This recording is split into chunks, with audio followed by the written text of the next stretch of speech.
Hello friends, welcome to day trader Telugu and good evening. Sensex 740 points down అయ్యి 48,440 దగ్గర close అయితే, Nifty 225 points down అయ్యి 14,325 దగ్గర క్లోజ్ అవడం జరిగింది.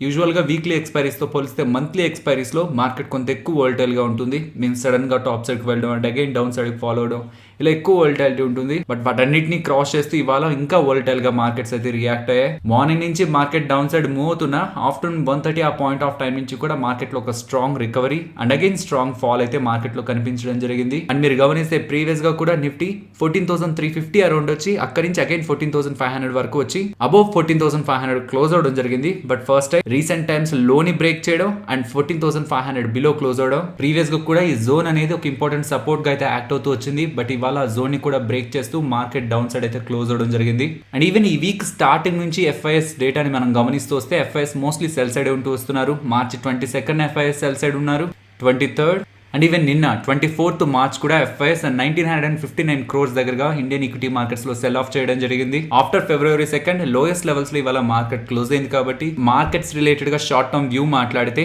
ప్రెసెంట్ మార్కెట్ క్లోజ్ అయిన లెవెల్స్ వీక్ గానే ఉన్నాయి. రీసెంట్ టైమ్స్ లో ఉన్న లోస్ ని బ్రేక్ చేసి ఇవాళ మార్కెట్ అయితే క్లోజ్ అవడం జరిగింది. సో పర్సనల్గా నా వ్యూ షార్ట్ టర్మ్ రిలేటెడ్గా నెగిటివ్గా ఉంది. సో ఇక్కడ నుంచి కమింగ్ డేస్లో మార్కెట్ డౌన్ సైడ్ ఉండడానికి పాసిబిలిటీ ఉంది. బట్ ఇక్కడ నుంచి ఒకవేళ అగైన్ మళ్ళీ మార్కెట్ 14,500 లెవెల్స్ అబోవ్ వెళ్ళి సస్టైన్ అయితే అగైన్ మార్కెట్ లో స్ట్రెంత్ కనిపించడానికి పాసిబిలిటీ ఉంటుంది. ఈవెన్ ఇవాళ కూడా 14,500 అబోవ్ వెళ్ళి మార్కెట్ క్లోజ్ అవ్వాలని ప్రయత్నించిన 14,500 లెవెల్కి రీచ్ అవుతున్న పాయింట్ ఆఫ్ టైం నుంచి హెవీ సెల్లింగ్ అయితే మార్కెట్లో కనిపించడం జరిగింది. సో అగైన్ ఒకవేళ మార్కెట్ ఆ ప్రయత్నం చేసి 14,500 అబోవ్ సస్టైన్ అయితే దెన్ అగైన్ మార్కెట్ రిలేటెడ్గా నా వ్యూ అయితే చేంజ్ అవుతుంది. But as of now below 14,500 market short term రిలేటెడ్గా నేను నెగిటివ్గా ఉన్నాను. నెక్స్ట్ ఆర్బీఐ గవర్నర్ గారు ఇవాళ మార్కెట్ రిలేటెడ్గా స్టాక్ మార్కెట్ రిలేటెడ్గా పాజిటివ్ స్టేట్మెంట్స్ చేశారు. అది మార్కెట్ని కొంతవరకు పాజిటివ్గా తీసుకువెళ్ళింది. బట్ అగైన్ మార్కెట్లో సెల్ ఆఫ్ అయితే రావడం జరిగింది. ఆర్బీఐ గవర్నర్ దాస్ గారు చెప్తున్నది FY22 జీడిపి రిలేటెడ్గా డౌన్వర్డ్ ప్రొజెక్షన్స్ మేము చేయాలనుకోవట్లేదు. మీన్స్ కమింగ్ డేస్ లో జీడిపి గ్రోత్ అనేది పాజిటివ్ గానే ఉంటుంది. మీన్స్ ప్రీవియస్ గా వాళ్ళు ఏ ఫోర్కాస్ట్ అయితే చేశారో ఆ ఫోర్కాస్ట్ లోనే జీడిపి గ్రోత్ ఉండడానికి పాసిబిలిటీ ఉందని, మీన్స్ ప్రీవియస్ గా ఏ జీడిపి గ్రోత్ అయితే ఇండియాకు ఉంటుందని వీళ్ళు ఎక్స్పెక్ట్ చేసి ఫోర్కాస్ట్ చేశారు అదే జీడిపి గ్రోత్ వస్తుందని వీళ్ళు ఎక్స్పెక్ట్ చేస్తున్నారు అంటున్నారు. అండ్ ఈ statement important. Reserve bank of India fully committed గా ఉంది. ఇఫ్ నీడ్ అయితే వాళ్ళ పాలసీ టూల్స్ ని యూజ్ చేసి ఎకానమీని సపోర్ట్ చేయడానికి. సో ఈ వడ్డీ రేట్లను కట్ చేయడం ఉంటుంది కదా, ఎకానమీ వీక్ అయినప్పుడు వీళ్ళు వడ్డీ రేట్లను కట్ చేసి ఎకానమీని బూస్ట్ చేసే ప్రయత్నం చేస్తూ ఉంటారు. సో దాని రిలేటెడ్ గా వీళ్ళు మాట్లాడుతూ మేము అగైన్ చెప్తున్నాం, ఎకానమీ రిలేటెడ్ గా ఇష్యూ స్టార్ట్ అయితే మేము మా వడ్డీ రేట్లని కట్ చేసి ఎకానమీని సపోర్ట్ చేయడానికి మేము రెడీగా ఉన్నామని కామెంట్స్ చేస్తున్నారు. అండ్ క్రిప్టో కరెన్సీ రిలేటెడ్ గా మాట్లాడుతూ central bank digital currency related గా RBI and government of India work చేస్తూ ఉంది. దీని రిలేటెడ్గా కొన్ని పాలసీస్ అయితే ప్రెసెంట్ మేక్ చేస్తున్నాం. అండ్ దీని రిలేటెడ్గా పార్లమెంట్లో కూడా డిస్కషన్ ఉంటుందని అయితే అప్డేట్ చేస్తున్నారు. నెక్స్ట్ జూబిలెంట్ ఫుడ్ వర్క్స్ గురించి మాట్లాడుకోవాలి. ఇంపార్టెంట్ పాజిటివ్ అప్డేట్ వచ్చింది. బట్ మార్కెట్ ఇవాళ నెగిటివ్గా రియాక్ట్ అయ్యేసరికి స్టాక్ ప్రైస్ నియర్లీ 1.3% దగ్గరగా నెగిటివ్లో క్లోజ్ అయింది. వీళ్ళు చెప్తున్నది యూఎస్ బేస్డ్ పాపాయ్స్ లైక్ ఈ KFC తరహాలో ఉంటుంది వాళ్ళ బిజినెస్ కూడా. ఫ్రైడ్ చికెన్ వీటిని తయారు చేస్తుంటారు. వాళ్ళకి సంబంధించిన ఎక్స్క్లూజివ్ మాస్టర్ ఫ్రాంచైజ్ స్టోర్స్ ఒక అనుమతుల్ని జూబిలెంట్ ఫుడ్ వర్క్స్ వాళ్ళు సంపాదించారని, తద్వారా వీళ్ళు ఇండియా, బంగ్లాదేశ్, నేపాల్, భూటాన్ ఈ కంట్రీస్ లో ఈ పాపాయ్స్ ఒక స్టోర్స్ ని వాళ్ళు నిర్వహించడానికి అనుమతులను అయితే పొందారని అయితే అప్డేట్ చేస్తున్నారు. సో జూబిలెంట్ ఫుడ్ వర్క్స్ అనగానే మనకి డామినోస్ పిజ్జా గుర్తొస్తుంది. బికాస్ వీళ్ళు ఇండియా, నేపాల్, శ్రీలంక, బంగ్లాదేశ్ ఇక్కడ డామినోస్ పిజ్జా రిలేటెడ్ గా మాస్టర్ ఫ్రాంచైజ్ అయితే హోల్డ్ చేస్తున్నారు. ఇదే తరహాలో పాపాయ్స్ ఒక India, Bangladesh, Nepal and Bhutan business ని కూడా తీసుకురాబోతున్నారని నిన్న మనకి జూబిలెంట్ ఫుడ్ వర్క్స్ వాళ్ళైతే అప్డేట్ చేయడం జరిగింది. ఒక పాయింట్ ఆఫ్ టైమ్ లో dominoes pizza, Dunkin donuts and Hong Kong restaurants means Chinese noodles వీటిని తయారు చేస్తున్న వాళ్ళు కాస్త స్లోగా ready to cook sauces segment లోకి ఎంటర్ అయ్యారు. అండ్ రీసెంట్ గా ఏక్దమ్ అని ఒక బ్రాండ్ ని లాంచ్ చేస్తూ వెరైటీస్ ఆఫ్ బిర్యానీస్ ని కూడా ఇండియాలో సెల్ చేయబోతున్నామని ఈ జొమాటో, స్విగ్గీ దగ్గర నుంచి వస్తున్న అప్డేట్స్ ప్రకారం most selling food item biryani కాబట్టి ఆ సెగ్మెంట్ లోకి వాళ్ళు ఎంటర్ అయ్యి గ్రో అవ్వాలనుకుంటున్నారని అప్డేట్ చేశారు. కేవలం ఒక బిజినెస్ సెగ్మెంట్ నుంచే రెవెన్యూస్ అండ్ ఆ బిజినెస్ సెగ్మెంట్ లోనే సాచురేట్ అయిపోకుండా మల్టిపుల్ వేస్ లో వాళ్ళ బిజినెస్ ని ఎక్స్పాండ్ చేసేందుకు జూబిలెంట్ ఫుడ్ వర్క్స్ వాళ్ళు ఇలా ప్రయత్నిస్తూ ఉండడంతో most of the rating agencies అన్ని కూడా పాజిటివ్ టార్గెట్ అయితే ఇస్తున్నాయి. మోర్గన్ స్టాన్లే వాళ్ళు ఓవర్ వెయిట్ రేటింగ్ ని మెయింటైన్ చేస్తూ 3,070 టార్గెట్ గా ఇస్తుంటే, CLSA వాళ్ళు 3,000 టార్గెట్, జెఫ్రీస్ వాళ్ళు 3,050 టార్గెట్ అయితే మెన్షన్ చేస్తున్నారు. నెక్స్ట్ పోకర్నా గురించి మాట్లాడుకోవాలి. ఇంట్రాడే సెషన్స్ లో నియర్లీ 11% దగ్గరగా స్టాక్ ప్రైస్ అయితే గెయిన్ అవడం జరిగింది. వీళ్ళు ఇంజనీర్డ్ స్టోర్ ని తయారు చేస్తుంటారు. ఇంజనీర్డ్ స్టోర్ అంటే ఇలా ఉంటుంది. సో దీని రిలేటెడ్గా వీళ్ళు క్లెయిమ్ చేస్తున్నది వీళ్ళు ఇండియాలోనే లార్జెస్ట్ ఎక్స్పోర్టర్ అని, ఈవెన్ ఏషియాలో కూడా one of the largest exporter అని.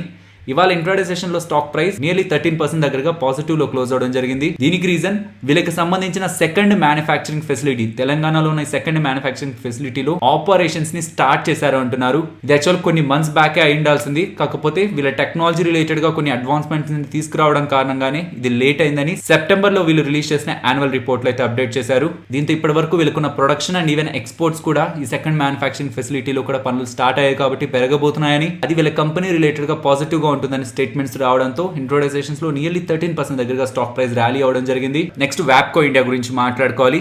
ఆర్బీఎన్ఎల్ రిలేటెడ్ గా ఎలాగైతే గవర్నమెంట్ ఆఫ్ ఇండియా ఓఎఫ్ఎస్ ని అనౌన్స్ చేశాక స్టాక్ ప్రైస్ ఫాల్ అయిందో, బికాస్ డిస్కౌంట్ లోనే ఓఎఫ్ఎస్ ని తీసుకొస్తుంటారు కాబట్టి వ్యాప్కో రిలేటెడ్ గా కూడా వాళ్ళ ప్రమోటర్స్ ఓఎఫ్ఎస్ అయితే తీసుకొచ్చారు. వీళ్ళ ప్రమోటర్ అయిన ZF ఇంటర్నేషనల్ లిమిటెడ్ వాళ్ళు వ్యాప్కో రిలేటెడ్ గా వాళ్ళకున్న వాటానైతే ఓఎఫ్ఎస్ ద్వారా సెల్ చేయబోతున్నారని, నియర్లీ 18% వాటాన్ దగ్గరగా సెల్ చేయబోతున్నారని, దాని రిలేటెడ్ గా వాళ్ళు 5450 ప్రైస్ ని ఓఎఫ్ఎస్ ప్రైస్ అయితే అనౌన్స్ చేయడం జరిగింది. వీళ్ళు చేస్తున్న బిజినెస్ కొంత డిఫరెంట్ గా ఉంటుంది. లైక్ ఈ కమర్షియల్ వెహికల్స్ రిలేటెడ్ గా ఎలక్ట్రిక్ బ్రేకింగ్ కానివ్వండి, సస్పెన్షన్ కానివ్వండి, ట్రాన్స్మిషన్ ఆటోమేషన్ కానివ్వండి, వీటిని వీళ్ళు డిజైన్ చేస్తూ ఉంటారు. అండ్ వీళ్ళకి ఇండియాలోనే కాదు ఇతర కంట్రీస్ లో కూడా డైవర్సిఫైడ్ క్లయింట్ బేస్ అయితే ఉంది. అండ్ ఈవెన్ పర్ఫార్మెన్స్ పరంగా కూడా కొంత స్టెబిలిటీ అయితే మనకు కనిపిస్తూ ఉంటుంది. సో వీళ్ళ ప్రమోటర్స్ తీసుకొస్తున్న ఓఎఫ్ఎస్ కారణంగా స్టాక్ ప్రైస్ లో నియర్లీ 5% దగ్గర అయితే ఫాలో అవడం జరిగింది. Next Tata steel, JSW steel and Jindal steel power limited వాళ్ళు వాళ్ళ స్టీల్ ప్రైజెస్ ని పెంచబోతున్నారని స్టీల్ మింట్ వాళ్ళైతే రిపోర్ట్ చేస్తున్నారు. వీటి రిలేటెడ్గా మనం నిన్నటి వీడియోలోనే మాట్లాడుకున్నాం. స్టీల్ కంపెనీస్ రిలేటెడ్గా మోర్గన్ స్టాన్లీ వాళ్ళు చేస్తున్న కామెంట్స్, ఎందుకని ఇక్కడ నుంచి స్టీల్ కంపెనీస్, మెటల్ కంపెనీస్ ఇక్కడ నుంచి పెరగడానికి పాసిబిలిటీ ఉంది అండ్ వాళ్ళ ఒపీనియన్ కూడా నేను నిన్నటి వీడియోలో షేర్ చేశాను. అండ్ దాని రిలేటెడ్గా ఉన్న ఫుల్ రిపోర్ట్ నేను మీకు ఇవాళ మార్నింగ్ కూడా టెలిగ్రామ్లో అప్డేట్ చేశాను. 7:56 అరౌండ్ మీరు చూస్తే మార్నింగ్ ఈ మోర్గన్ స్టాన్లీ వాళ్ళు స్టీల్ కంపెనీస్ రిలేటెడ్ గా చేసిన రీసెర్చ్ రిపోర్ట్ అంతా కూడా మీకు ఈ డాక్యుమెంట్ లో ఉంటుంది. స్టీల్ కంపెనీస్ గురించి మీరు ఫర్దర్ గా తెలుసుకోవాలనుకున్న, ఈ మెటల్ కంపెనీస్ కమింగ్ డేస్ లో ఎలాంటి గ్రోత్ ని డెలివర్ చేయడానికి పాసిబిలిటీ ఉంటుందని మీరు అనాలిసిస్ చేయాలనుకున్న, ఈ డాక్యుమెంట్ లో ఉన్న డేటా మీకు బాగా యూజ్ అవుతుంది. 7:56 అరౌండ్ మన టెలిగ్రామ్ లో అయితే అప్డేట్ చేశాను. ఇఫ్ మీరు మన టెలిగ్రామ్ ఛానల్లో లేనట్లయితే టెలిగ్రామ్ యాప్ ఇన్స్టాల్ చేసి డే ట్రేడర్ తెలుగు అని సర్చ్ చేస్తే 1,76,000 అరౌండ్ మీకు సబ్స్క్రైబర్స్ అయితే మన ఛానల్లో ఉంటారు. 7:56 అరౌండ్ వెళ్తే మీకు ఆ డాక్యుమెంట్ అయితే కనిపిస్తుంది. నెక్స్ట్ IPOs గురించి మాట్లాడుకోవాలి. వాళ్ళ craft man automation, Lakshmi Organics అయితే మార్కెట్ లో లిస్ట్ అవ్వడం జరిగింది. క్రాఫ్ట్ మ్యాన్ ఆటోమేషన్ నియర్లీ 9% దగ్గరగా నెగిటివ్ లో లిస్ట్ అయితే, లక్ష్మీ ఆర్గానిక్స్ 20% దగ్గరగా లిస్టింగ్ గెయిన్స్ తో లిస్ట్ అవ్వడం జరిగింది. మీరు ప్రీవియస్ వీడియోస్ నుంచి గమనిస్తే క్రాఫ్ట్ మ్యాన్ ఆటోమేషన్ కానీ, కళ్యాణ్ జ్యువెలర్స్ కానీ, బార్బిక్యూ నేషన్ కానీ, సూర్యోదయ్ స్మాల్ ఫైనాన్స్ బ్యాంక్ కానీ వీటికి గ్రే మార్కెట్లో డిమాండ్ లేదనుకుంటూ వచ్చాం.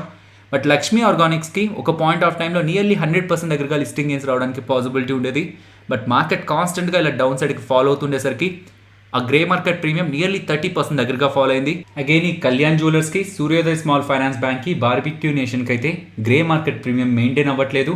ఇక మిగిలింది నజారా టెక్నాలజీస్. ఇవాళ మార్కెట్ ఫాల్ అయిన తర్వాత 60% అరౌండ్ గ్రే మార్కెట్ ప్రీమియం అయితే మెయింటైన్ అవుతుంది. నెక్స్ట్ నిఫ్టీ అలాగే bank Nifty support and resistance మాట్లాడుకోవాలి. నిఫ్టీ సపోర్ట్ 14,250 దగ్గర గమనిస్తున్నాను, రెసిస్టెన్స్ 14,440 దగ్గర.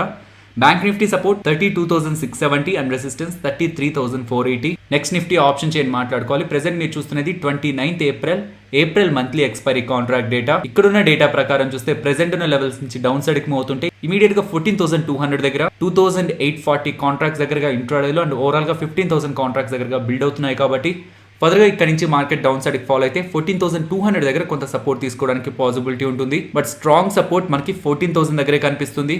ఇంట్రాడేలో 3,400 అండ్ ఓవరాల్ గా 44,000 కాంట్రాక్ట్స్ దగ్గరగా అక్కడ బిల్డ్ అవుతున్నాయి. అండ్ ఇక్కడ నుంచి టాప్ సైడ్ చూస్తే 14,500 ఒక round of number, even psychological number. Even ఇవాళ కూడా మార్కెట్ లెవెల్ ని టెస్ట్ చేసే ప్రయత్నం మార్కెట్ చేసి ఫెయిల్ అయింది కాబట్టి అగైన్ ఈ లెవెల్ ఇంపార్టెంట్ రెసిస్టెన్స్ గా కనిపిస్తుంది. 14,500 లెవెల్ బిలో ఉన్నంత వరకు కూడా మార్కెట్ రిలేటెడ్ గా మనం నెగిటివ్ వ్యూ నే మెయింటైన్ చేయొచ్చు. సో ఫైనలీ ఇది ఫ్రెండ్స్ మన వీడియో. నచ్చిందా? నచ్చితే వీడియోని లైక్ చేయండి ఫ్రెండ్స్. అండ్ ఈ వీడియో మన వాళ్ళకి యూజ్ అవుతుంది అనుకుంటే తప్పకుండా షేర్ చేయండి. అండ్ మన ఛానల్ని సబ్స్క్రైబ్ చేయనట్లయితే ఛానల్లో ఉన్న కంటెంట్ ఒకసారి గమనించండి. ఆ కంటెంట్ మీకు ఇంట్రెస్టింగ్గా అనిపిస్తుంటే ఛానల్ని సబ్స్క్రైబ్ చేసి పక్కనే ఉన్న బెల్ ఐకాన్ కూడా క్లిక్ చేయండి. మరొక ఇంట్రెస్టింగ్ వీడియోతో మళ్ళీ మీ ముందుకు వస్తాను. అంతవరకు టేక్ కేర్. జై హింద్.